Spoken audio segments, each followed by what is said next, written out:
유한계급론 요약 2편을 시작하겠습니다. 7장 금전 문화의 표현인 옷. 이번 장은 의복과 유행에 관한 내용입니다. 직장인들, 특히 아직 미혼인 직장인들은 한 달 수입 중 꽤 많은 비중이 의류 구입에 사용됩니다. 결혼을 하고 자녀가 생기면 자녀들의 의류 비용에 상당한 비용이 지출됩니다. 그럴 수밖에 없는 이유가 의복은 남들에게 자신을 표현하는 첫 번째 수단이기 때문입니다. 물론 키와 생김새 같은 타고난 외모가 중요하긴 하지만 그 다음으로 사람에 대한 호불호를 결정하는 건 의복입니다. 베블러는 일상적으로 착용하는 의복 역시 남들을 의식한 과시적 소비의 법칙이 작용한다고 말합니다. 과시적 소비 법칙의 작용이 특히 명백하게 인정되는 것은 의복이다. 의복 비용은 그 사람의 재정 상황을 누구에게나 한눈에 보여준다. 어떤 계급의 누구라도 의복에 충당하는 지출의 대부분은 몸을 지키기 위함이 아니라 그럴듯하게 보이기 위함이라는 점을 즉시 인정할 것이다.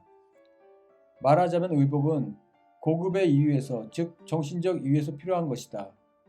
값싼 외투는 값싼 인간을 만든다라는 말은 물론이고 값이 싸니 천하다는 말의 영향으로 값싼 옷은 미적 관점이나 실용적 측면에서도 열등한 것이고 비싼 옷일수록 아름답다거나 유용하다고 느낀다.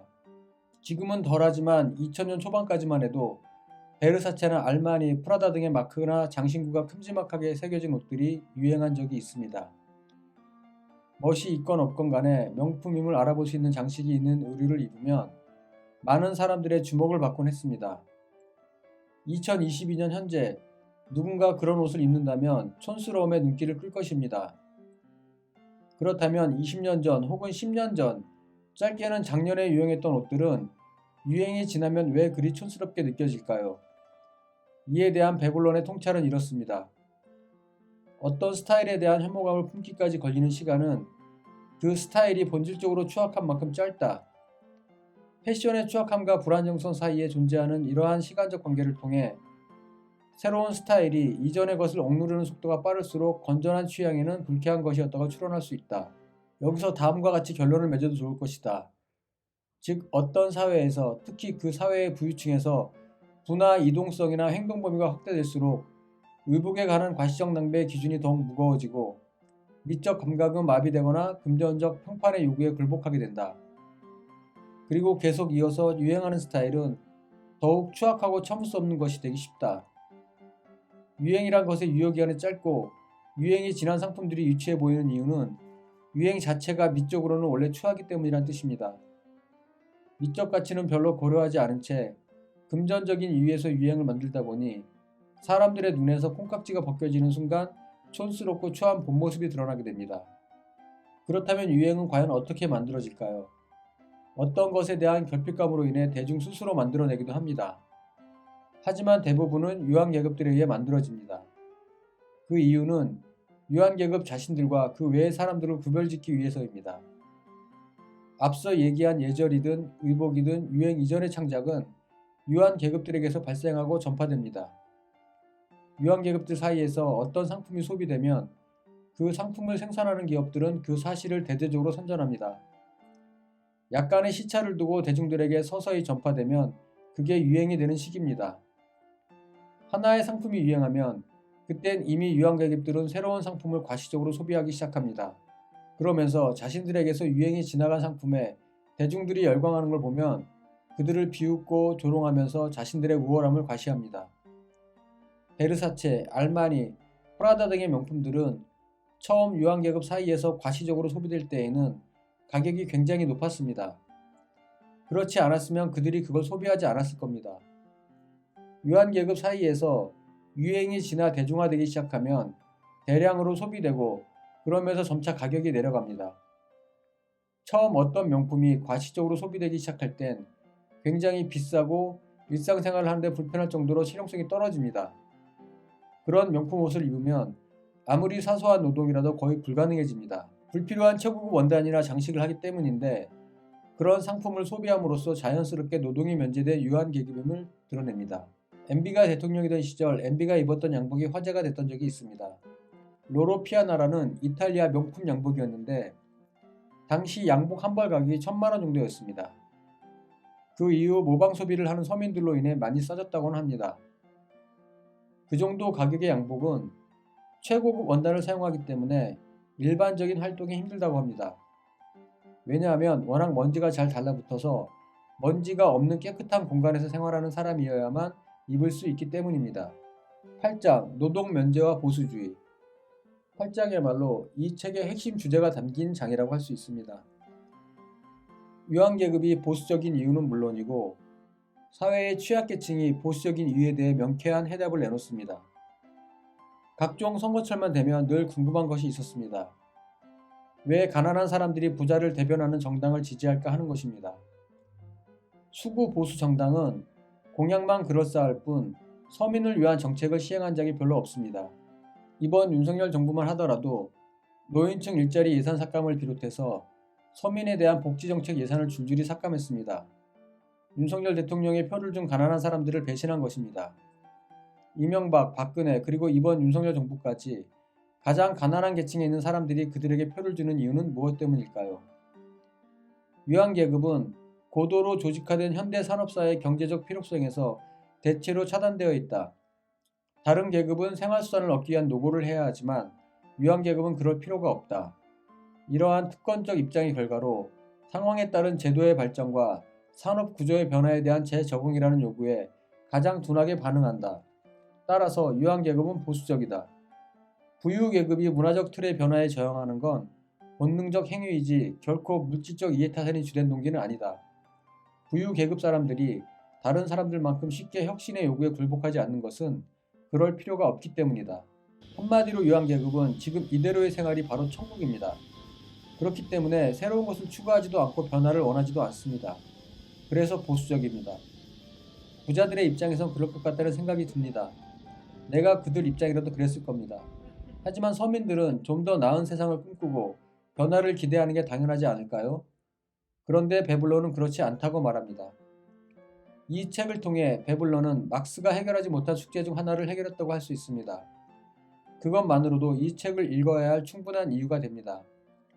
막스는 세계의 역사를 생산수단의 소유관계로 나누었고 원시 공산 사회부터 노예제 사회, 봉건주의 사회, 자본주의 사회가 그것입니다.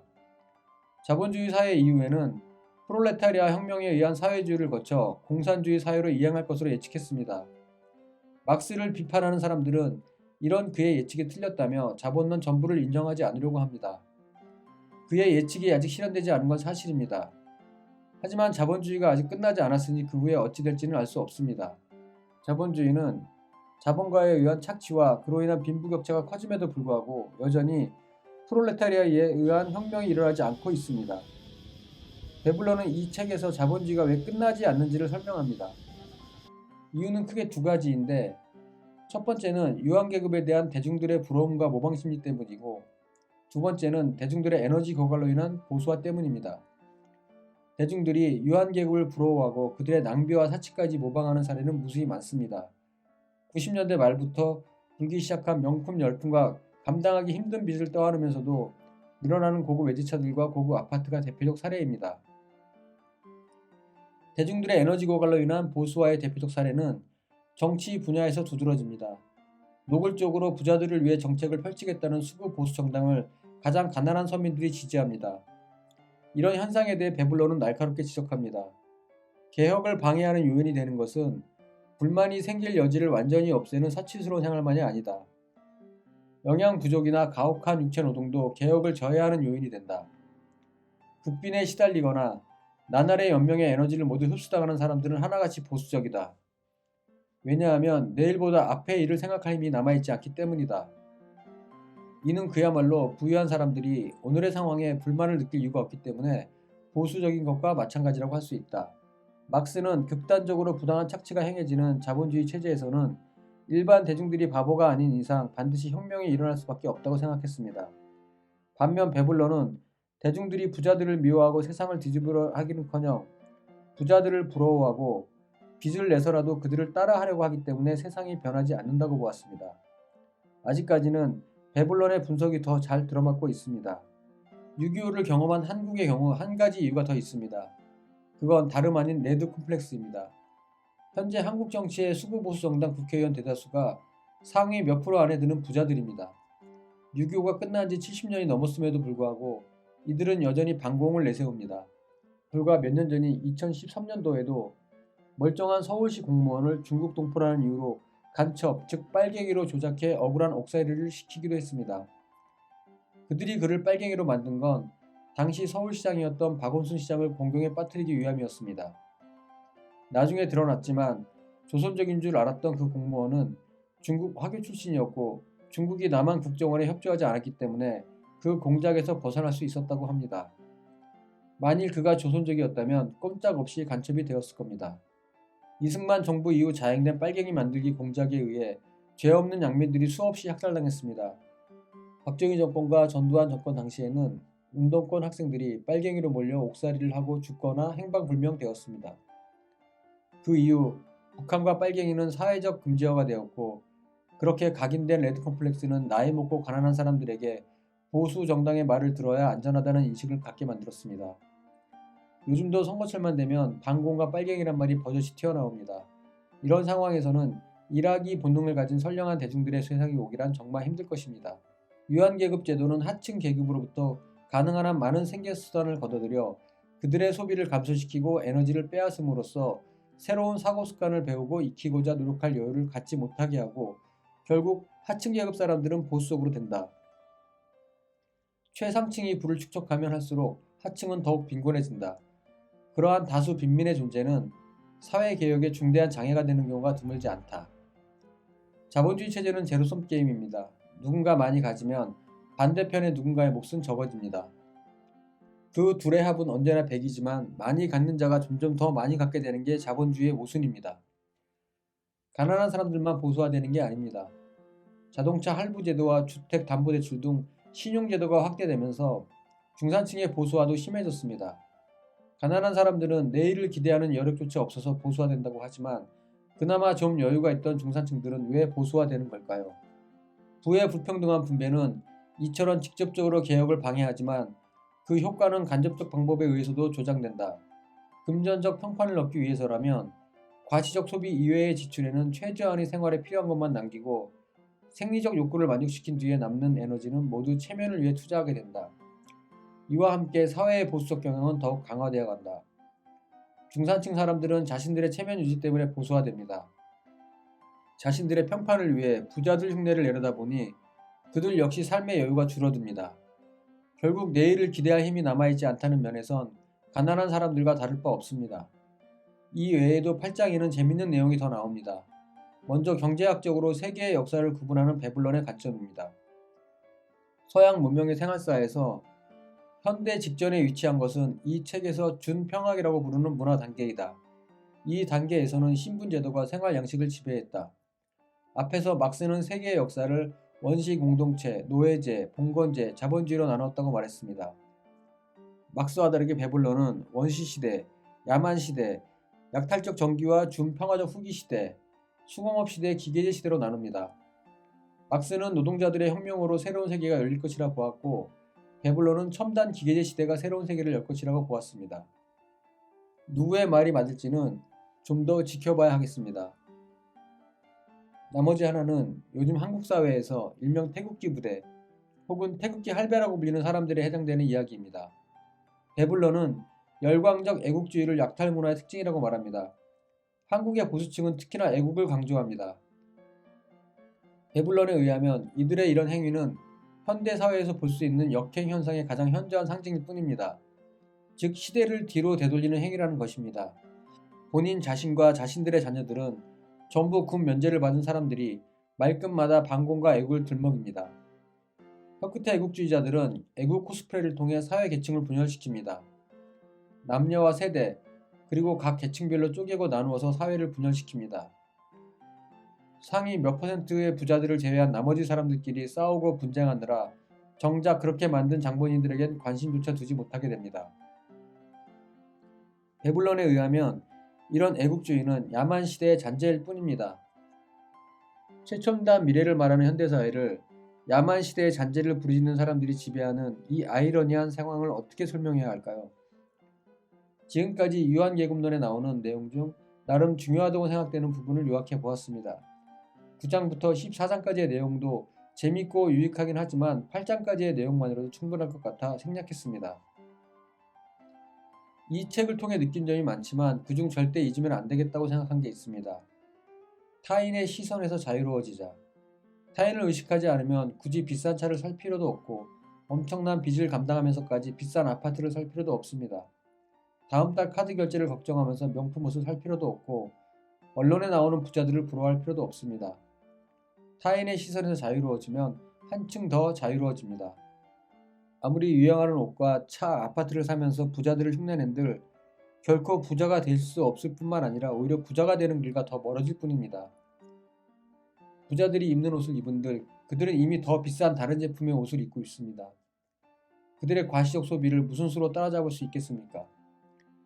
베블런의 말에 따르면 그들은 대중들에게 자신들을 모방하게 함으로써 대중들의 에너지를 고갈시킵니다. 에너지가 고갈된 대중들은 더욱더 그들에게 종속됩니다.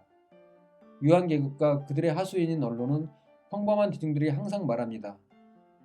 너희들도 열심히만 살면 언젠가는 부자가 될 수 있어. 로또 복권을 통해서든 아파트나 주식 투기를 통해서든 부자가 될 수 있다는 환상을 심어주고 그 환상을 쫓다가 환상 속에서 죽게 만듭니다.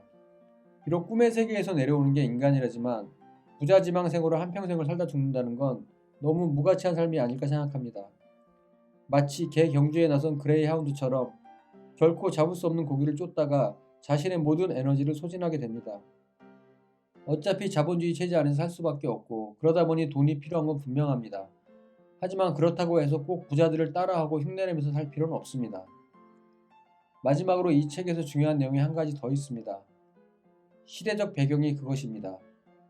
책을 읽다 보면 100년 전의 사람인 베블런이 지금의 현대사회를 얘기하고 있는 듯한 착각이 듭니다. 그만큼 그때의 미국 사회가 현재의 한국 사회와 닮아있다는 뜻이기도 합니다. 그렇다면 과연 그때 당시 미국의 시대적 배경이 언제였을까요? 도대체 언제였기에 사회의 거의 모든 사람들이 타인을 의식하면서 과시적 소비를 위해 에너지를 낭비할 수밖에 없었을까요? 거의 모든 계층의 사람들이 자신들의 능력을 초과하는 낭비를 일삼던 그때는 바로 대공황 직전이었습니다. 100년 전의 사회상을 통해 현재 우리에게 가르침을 준 베블론에게 감사하면서 이만 마치겠습니다.